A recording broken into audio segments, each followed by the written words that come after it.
प्रिय बहनों और भाइयों, बेटे और बेटियों, हम सब मिलकर कोरोना के खिलाफ युद्ध लड़ रहे हैं। राहत की बात यह है कि अब लगातार पॉजिटिविटी रेट कम होता चला जा रहा है।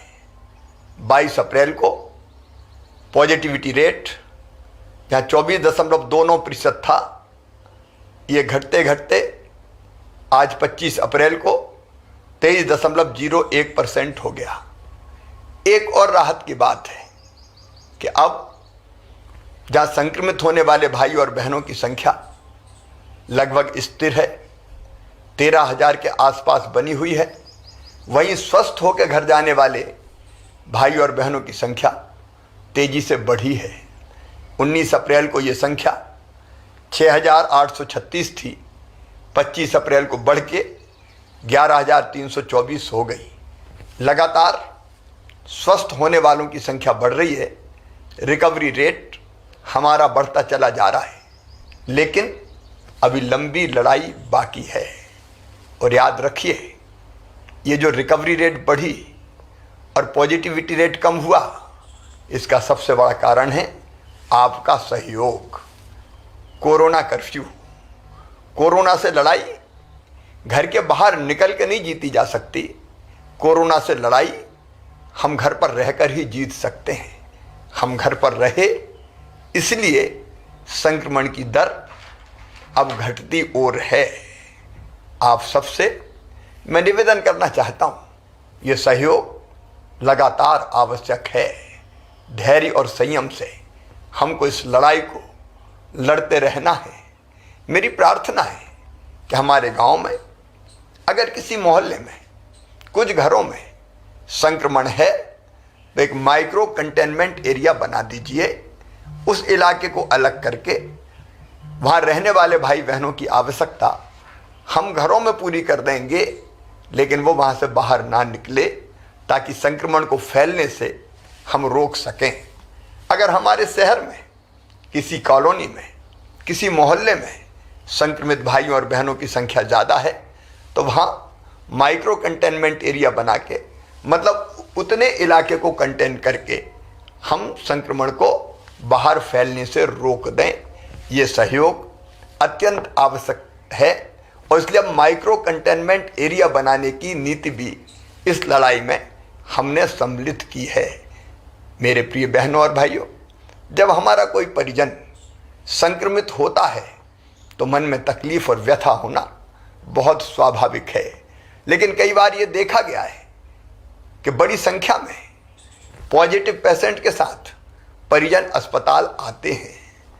मैं आपसे निवेदन करना चाहता हूँ, इसके कारण एक और आप स्वयं संक्रमित हो जाते हैं तो आप खुद का भी नुकसान करते हैं, और आप संक्रमित हो गए तो फिर आपके परिजन की देखभाल कौन करेगा।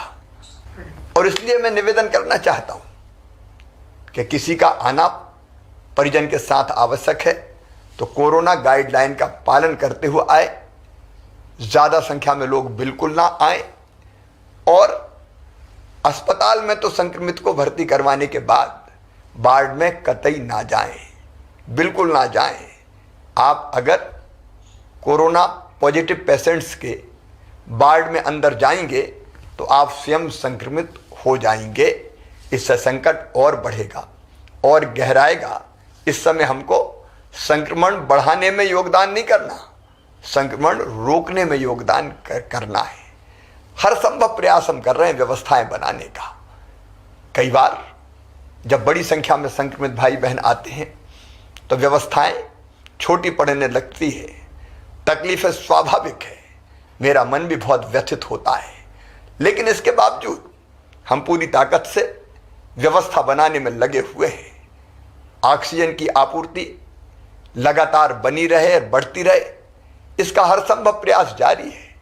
माननीय प्रधानमंत्री जी का, भारत सरकार का इसमें पूरा सहयोग मिल रहा है।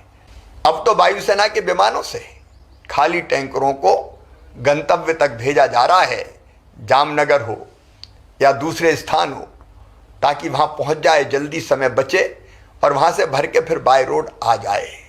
रेमडेसिविर इंजेक्शन उपलब्ध कराने के हर संभव प्रयास जारी है।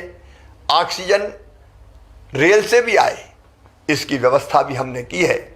हम कोशिशों में कोई कमी नहीं छोड़ेंगे, लेकिन इसके बाद भी अगर असुविधा होती है तो मैं क्षमा चाहता हूं। कोई कसर व्यवस्था बनाने में नहीं छोड़ेंगे। हम सब मिलकर लड़ेंगे और इस लड़ाई को जीतेंगे। एक तरफ जहां हम सब मिलकर महामारी से लड़ रहे हैं, वहीं दूसरी तरफ इन कठिनाइयों वाले समय में आपका जहान भी चलता रहे, इसकी कोशिशें भी हम लगातार कर रहे हैं। मध्य प्रदेश सरकार ने 3 महीने का राशन निःशुल्क देने का फैसला किया है। माननीय प्रधानमंत्री जी ने, भारत सरकार ने भी 2 महीने का राशन मई और जून का निःशुल्क देने का फैसला किया है।